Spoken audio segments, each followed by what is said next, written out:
The board and council members, state officials, representatives, and members of the public will listen to the report 2025 and the city council.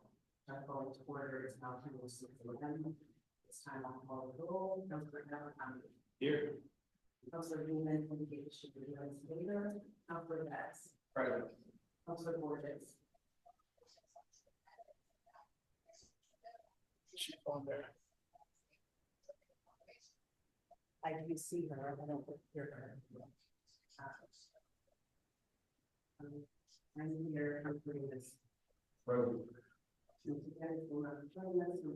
Councilor Borges, they called your name. Oh, thank you. I'm present.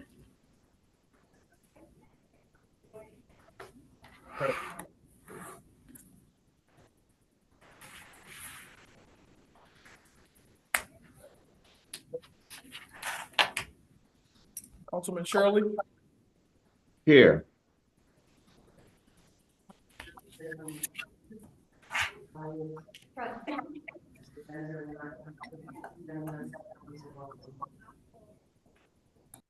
Councilor Walton.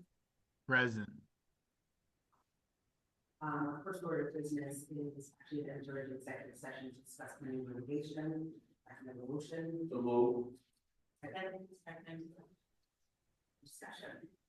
All in favor? Any opposed? Any abstentions?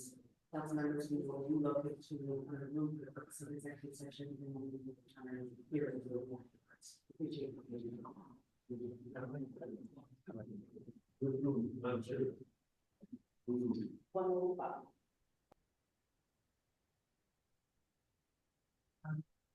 well, again, for your invitations. Our next item on the agenda is the approval of the January 27th, 2025 special meeting minutes. Actually, maybe I should recall sorry. Councilor Ida. Here. Councilor Beeman. You may have to Present. repeat their name. Present. Councilor Betts. Present. Councilor Borges. Councilor Borges. Here. I'm here. Councilor Davis. Present. Councilor Hopkins. Councilor Jefferson. Present. Councilor Carpus. Councilor Medina. Councilor Lane. Councilor Shirley. Councilor Here. Councilor Skyers Thomas. Councilor Valeries. Councilor Walton. Councilor Walton. You said present. Awesome, thank you. So next item on the agenda, approval of the January 7th, 2025 regular meeting minutes. May I have a motion? So move. Second. Any discussion? All in favor? Any opposed? Any abstentions? Next item is approval of the January 27th, 2025 special meeting minutes. So move. Second. Any discussion? Any in favor? Any opposed? Any abstentions? Next is recommendation to approve ACRE 001 15697, Acreage Connecticut Retail JV LLC. May I have a motion? So move. Second. Any discussion? All in favor? Aye. Any opposed? Any abstentions? Next, recommendation to approve ACRE 001 5.9 Connecticut Retail Solutions LLC. So move. Second. Any discussion? All in favor? Any opposed? Any abstentions? Next recommendation is to approve AMHX 0000450 Raven Rated LLC. So move. Second. Any discussion? All in favor? Any opposed? Any abstentions? Great. Next is our committee updates. Many of our committee chairs have.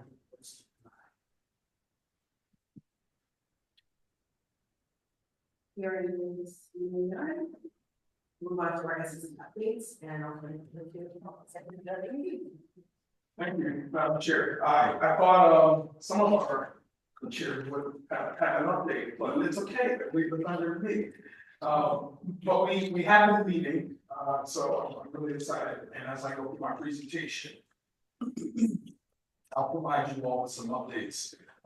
First order of business, so glad to have you, State Representative Larry Butler, from the great city of Waterbury. Welcome. Welcome to each and every one of you to Connecticut State Capitol. I started the year off with a familiar saying, and it still reigns true today. There is no elevator to success. You must take the stairs. Zigzag. I didn't write that. All right, so my team, thank you so much, alongside our partners, our councils in this space. Each and every day, we're taking steps toward promoting economic growth, supporting our social equity entrepreneurs, and reinvestment in communities most impacted by the war on drugs.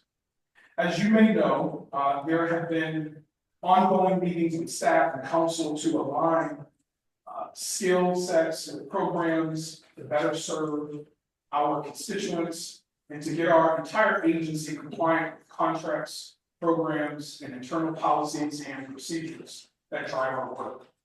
I am proud to announce that we will be onboarding additional staff to support the loan program, research analysts to support the reviewing and the approvals of our workforce development and social equity plans, not limited to, and communications person in the coming months. My updates really quickly will include the following: financial summary of activities and an enhanced social equity plan criteria and rubric. A few updates on the social equity loan program. I want to reintroduce our community reinvestment program, which we will refer to as R2, Revitalize and Reimagine. And lastly, I want to share with you, and this is for you, Mr. Shirley, industry trends, so that folks can better understand where we're headed. And special shout out to the Connecticut Cannabis Chamber for also being here this morning. Jennifer, glad to see you. Next slide. Let's see, where are we? Bring this up to the financials. Thank you, sir. So SEC fiscal year spending, I'm going to start in December, and it'll bring you through January of this year, 2025. Personnel services, you will see salary and fringe benefits for 9 current full staff employees. That's $104,596.80. We have other expenses, contracts, agreements, etc., coming in at $76,956.73. With a total SEC expenditure through December, or from December 1st through January 31st, we're at $181,553.53. Somebody should obey the numbers. As you all recall, we earmarked $5.6 million for the R2 Revitalize and Reimagine Community Reinvestment Program. As you all know, if you've been watching the SEC during our Community Reinvestment and Workforce Development Committee meeting, we had great discussions around reimagining our program, better aligning the program so that we are in compliance, accountable, full transparency as we continue to move forward. So more to come on that. Additionally, the SEC has an allocation of $10 million for the SEC loan program. $1 million has been obligated year to date, with $500,000 already distributed and $500,000 to be distributed in the coming weeks. So as you all can see, we're making great progress, aligning our programs, making sure we are working in partnership with our counselors, specifically our finance committee. We've also established a loan advisory group that consists of many of our counselors with the financial lending, banking, lending background. So special shout out to our special chair, we'll call her, Anita Borges, who helps to lead that effort alongside Councilor Avery Gaddis. I'll pause a second for Councilor, should you have any questions regarding finances. Next slide. think we're good.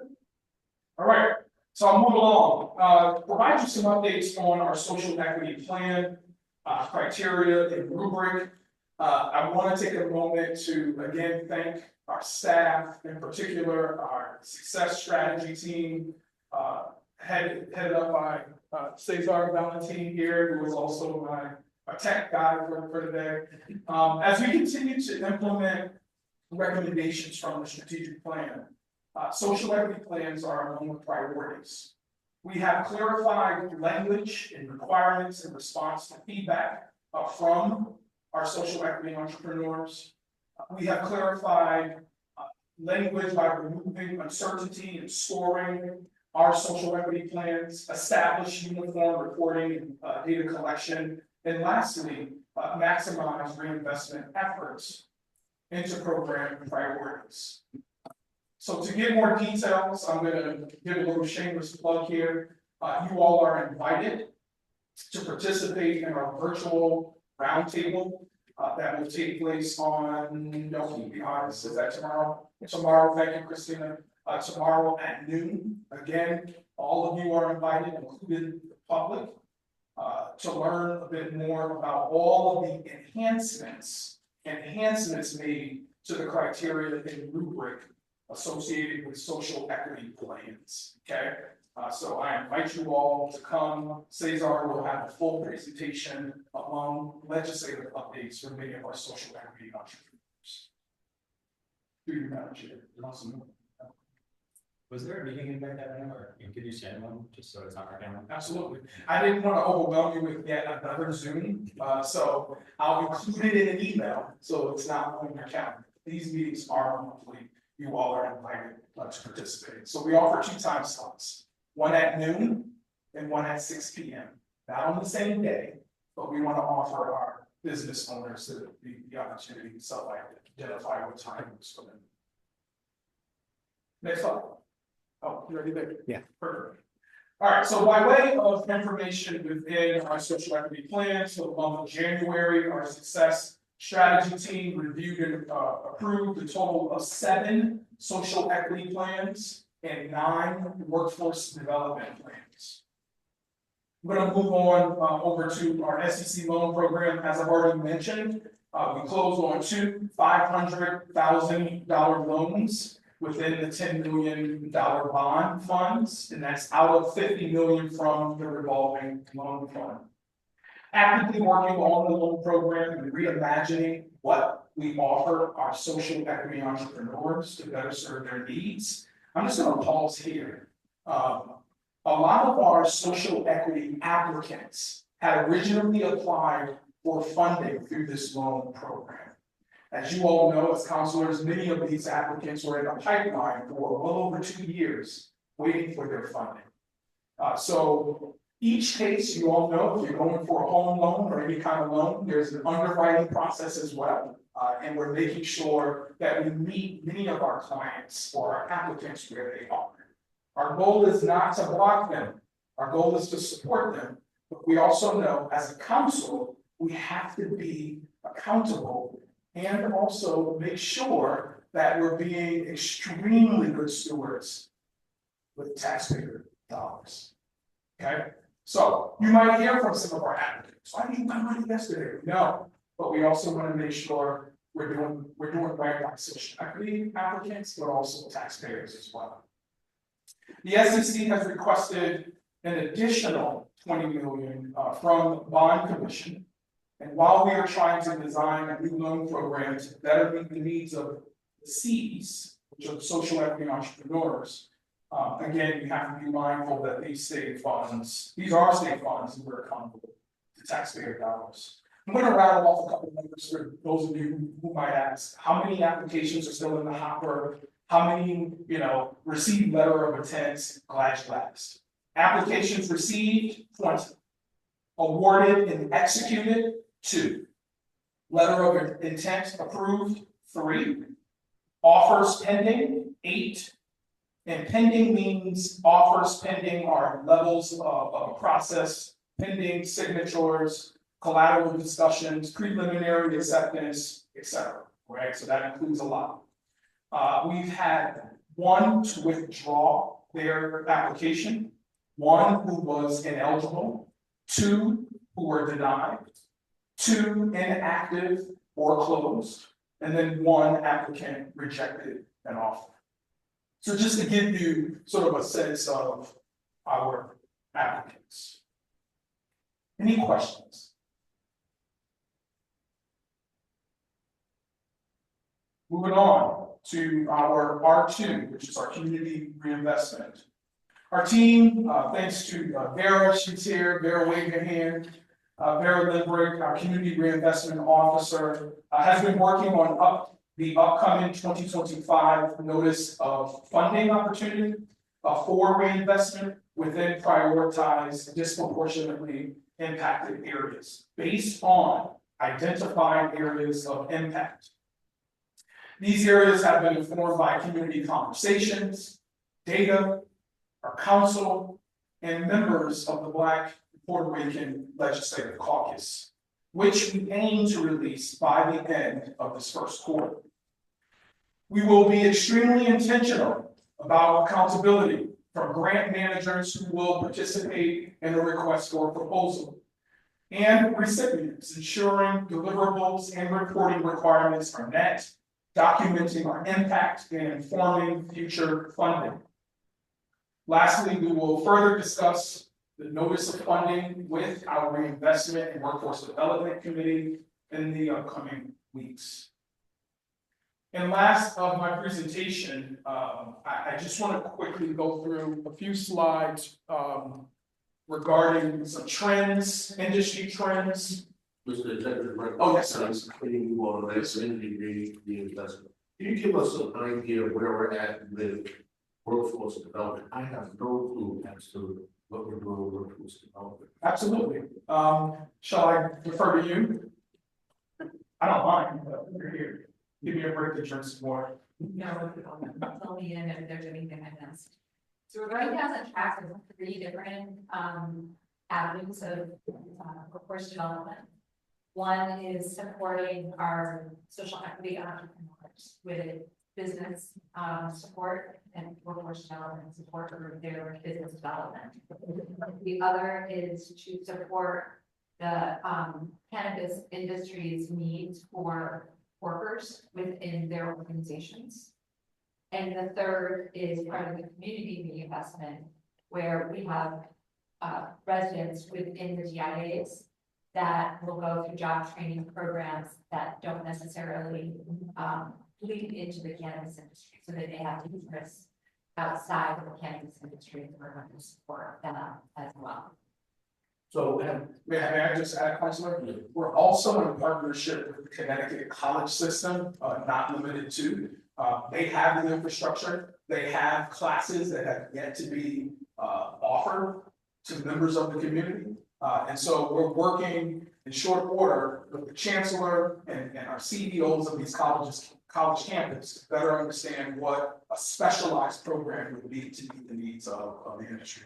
Right, and you stole my thunder, because that was where I was going in terms of partnerships. So when should we expect the partnerships to be activated? And That's a great question. I wanted it to be yesterday, but I also know that we have to establish MOAs and just making sure expectations are there. So we have a meeting with the chancellor and 3 of the CEOs within the week to really pitch again our goal and making sure that we're aligned on expectations. So I foresee the second quarter of this year really piloting a program. I always like to fail really quickly, fix it, and rebuild again. So we're going to start really small. These classes will be on demand, meaning individuals who are unable to make it in person, they will also have the opportunity to meet virtually. Our goal is not to create barriers for individuals, but again, we're paying for these classes. We want to make sure folks are committed to the opportunity. thank you. When we have to be roundtables with whether the entrepreneurs, is that part of the conversation to find out what they're looking for from a skills perspective, so that we are sort of tailoring what we're offering to what they're actually asking for? Yes, ma'am. And also, I should be on a little bit, there's this expectation that social equity entrepreneurs just understand the entire industry. Some of them do, they are great business persons. But this is a new industry. We're like two, Jennifer, right? 2 or 3, give or take, right? And so we're fumbling, we're picking up. But one of the things that I know is true, that there are some common practices, there are some things that we can adopt from other states. But to your point, Madam Chair, there are businesses within the state of Connecticut who can help to inform what the needs are in order to build a robust workforce development program. And I think Kelly said it during our committee meeting, in quoting Councilor Betts, he brought it up. Training just to train is crazy. We need to train and also already have identified job opportunities for underemployed individuals. So I hate for folks to participate in the workforce development program for, I don't know, let's just say a year, and then at the conclusion of it, they have no job. Shame on us. And so there's a lot of sort of not we build, they come, it's we build, and we also got to go out and recruit, and we have to work alongside. So I'm really excited, but there's a lot of hard work ahead, and I know we will accomplish it.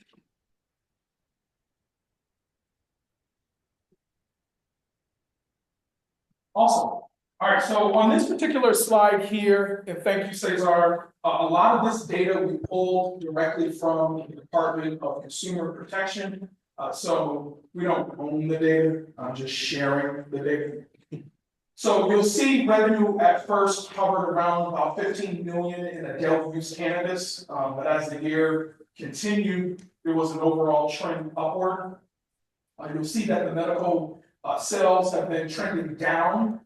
And Connecticut is about 30% of New Jersey and New York's revenue, and on our way to catching up with Massachusetts. Next slide. Before you. Yes. Yes. That's somewhat misleading, only because where's Mass, New Jersey, and New York in terms of how long they've been in existence versus Connecticut? That would be more helpful. I would like to see, if you could, the trends that are associated with those particular years. So we get a good sense of how are we trending relative to Massachusetts, New Jersey, and New York. And that's not for today. But No, that's a great question. I have the research team, y'all taking notes. We will get back to you in short order, but that's a great observation. Yeah, going off that, first of all, let me just applaud you. I think this is awesome data that we need to be tracking as a council. Sometimes it's hard to, when we're in the weeds with all the programs, to take a look around and look at the forest, but this is a good thing that we should do regularly. On this data, I think it would also be helpful to get per capita numbers so that we're comparing apples to apples across other states. We're obviously smaller than New York State and Massachusetts, so that'd be an interesting reference point as well. Thank you.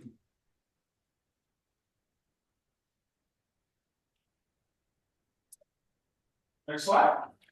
All right, so slide 7. I am going to actually allow for Cesar to come here, and then he can explain this particular chart here, so feel free.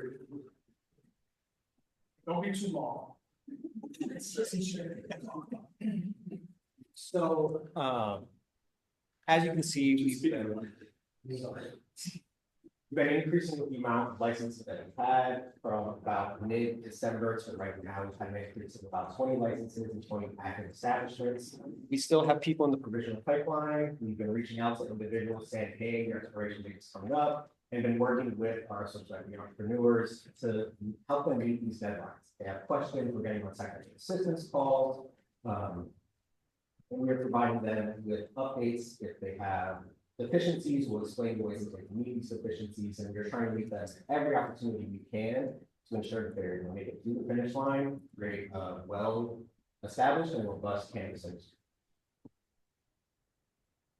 Awesome, thank you, great job. And shameless plug, you have a copy of the report of all establishments throughout the state of Connecticut. Please take a look at that. It's in your binder alongside your bylaws and everything else. So take a look at it. It's especially prepared for you. But all jokes aside, you can take a look at that report and you'll notice that there was an uptick in the establishments from 69 SEEs to 91, right? So please take a look at that data. Next slide, please. As you can see here, Connecticut consumers are primarily buying flour. So that's at about 277 million. And then I'll break down all of the other numbers here. Vape cartridges are a second at 180 million. Infused edibles, crack, and other products account for the remaining 109 million. So in total, Connecticut consumers have spent $567 million total in cannabis retail sales. Next slide, please. As you can see, March is the highest selling month. I don't know what that means. Adult use cannabis is consistently higher. About 400,000 is about the average amount of products sold in adult use cannabis. And the medical market has been trending downward, as already mentioned, but started to get stronger at the end of the year. And lastly, adult use sold about double the amount of medical sales. Let's go to the last slide. And here is really just an overview of price per gram. You can see price per gram of usable cannabis has gone down since 2023 by almost $2 per gram. So that was somewhere around $12.59, I think it was. It's about 32, now it's at 10. Yeah. But we're currently usable cannabis per gram remains pretty steady. So I'll end there. Again, my office hours, I'm open. Y'all can come visit me, or virtually, I will make myself available. And again, our monthly social equity entrepreneurs roundtable is open to all of you. Thank you so much. See a couple of hands and just have a little question. First, thank you so much to you and the entire team for all of this information. And I guess I'm just gonna feedback on Councilor Jackson's point. And when we're talking about sort of whether it's the price per gram, whether it is the amount of sales, I think having context around the new legislation for each different state is going to be significant, because those the differences or the nuances in the legislation may answer the question in terms of where we are compared to those other states. And also, you know, in terms of our legacy market, in terms of, you know, people still going over across the border to go and get their weed because of the price, because of the access. There's also some limitations in terms of what we are offering and what we are allowing. There's been a few articles in the media about that as well. It also addressed the medical sales issue and that adjustment. So just wanted to throw that out there for Caesar's consideration. Thank you. Thank you. Councilor Ballas. Thank you, Madam Chair. A question that I had regarding the sales. Can we get a figure on the tax revenue that is generated from those sales and how much of that revenue comes back into the Social Equity Council for reinvestment?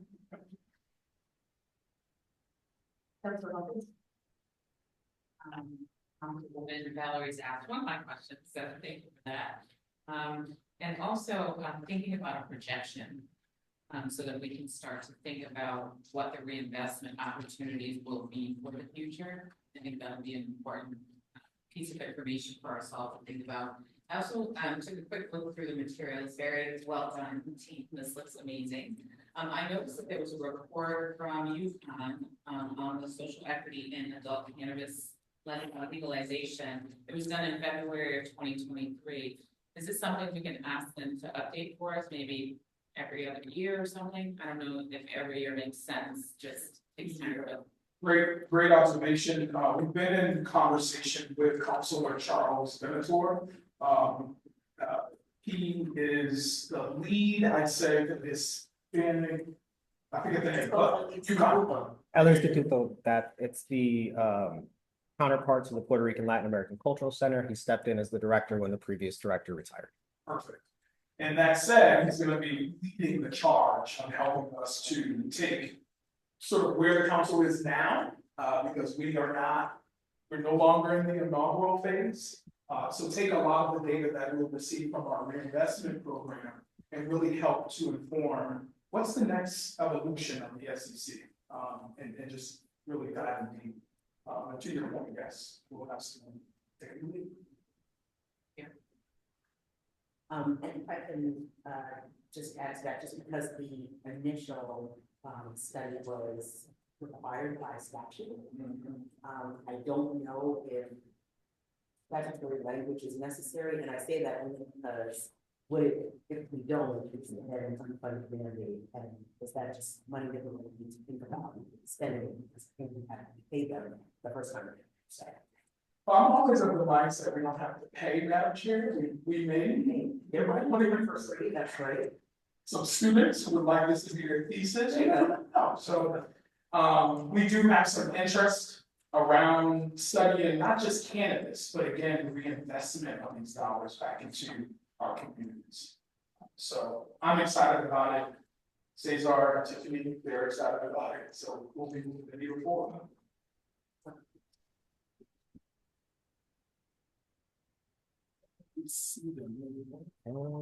I can open them back up. Yeah, bring them back up, because we need to see their hands. Not seeing hands on screen. You want me to just bring them fully? Pardon? I can bring them like fully, just have them on the screen if you would like. Sure. Okay.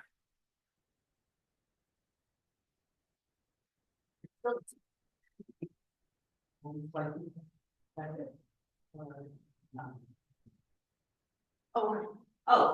want to acknowledge Representative Butler. Thank you for joining us. Victor, do you have a question? Oh, yes, yes, I do. And first of all, thank you for convening this in a public venue that we can actually see you in action. I want to tell you that I'm very impressed at what I'm seeing here.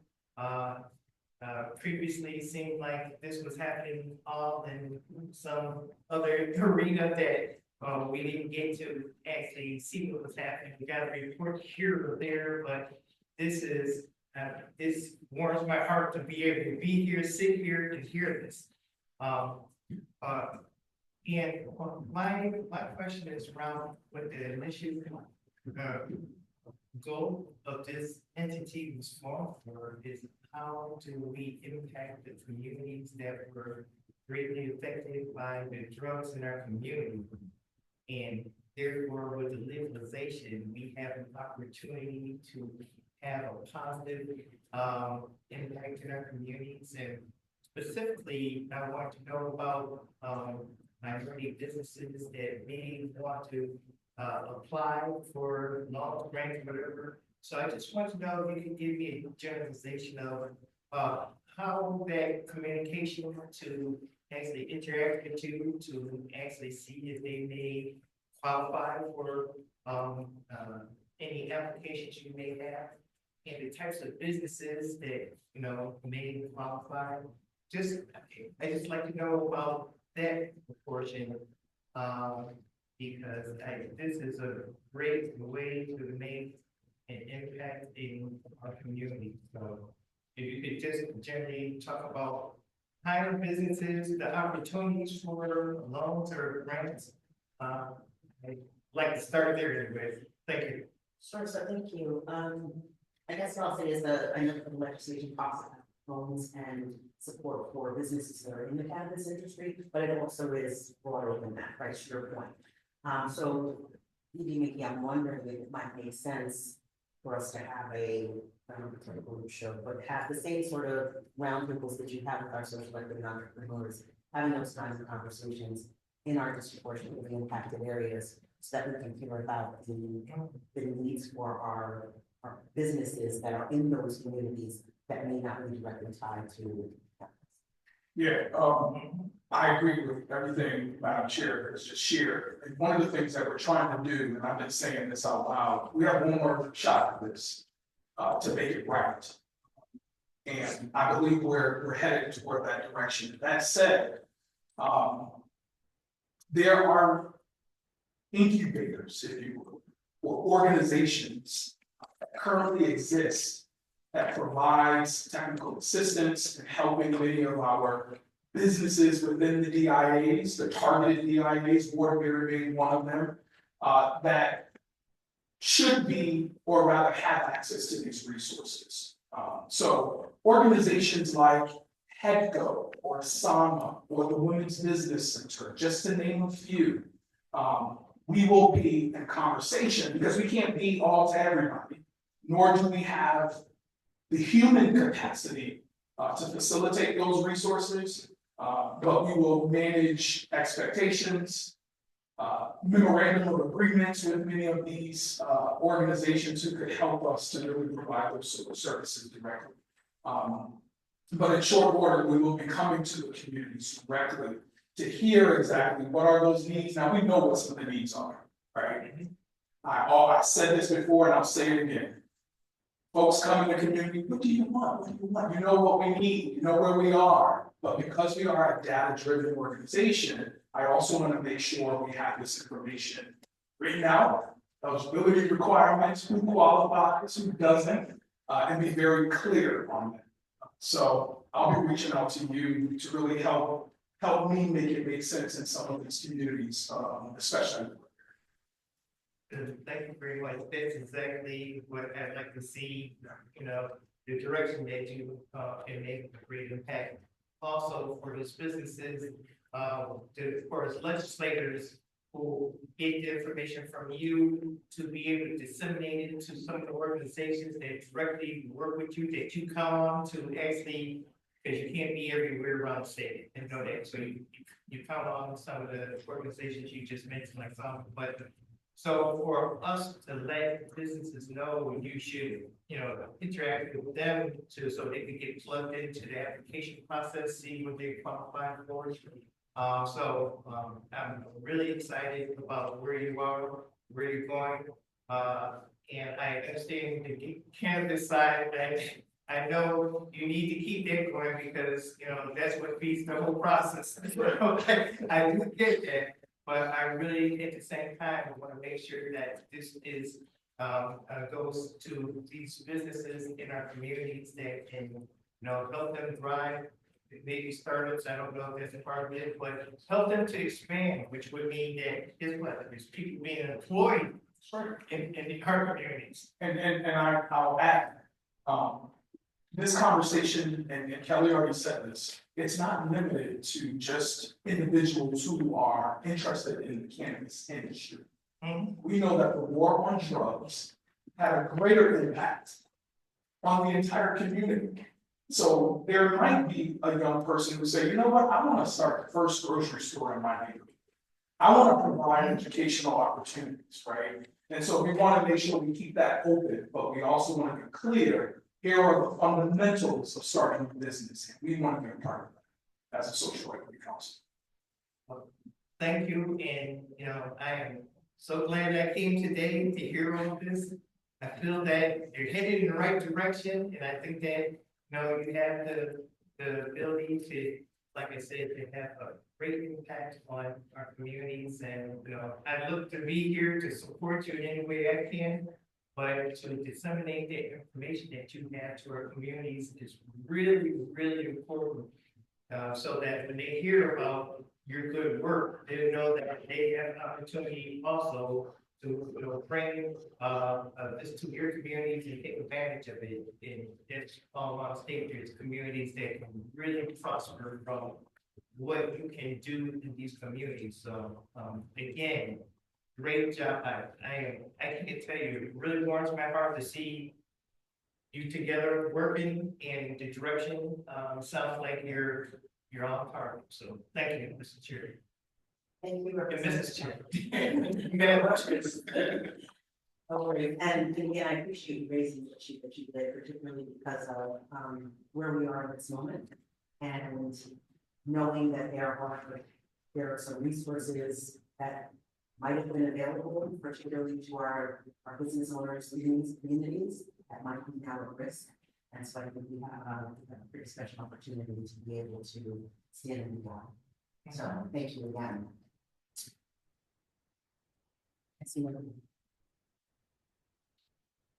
So, penultimate item on the agenda, thinking for the good of the order. We're in, our usual closeout counselor is not here. So who is going to stand? We can talk about somebody in the job. Who's gonna provide? I'll make a motion to adjourn. Yes, that's ever property. Any discussion? Okay, all in favor? Thank you all so much. Please take the Thank you, counselors. Thank you very much for the accommodation, Brad.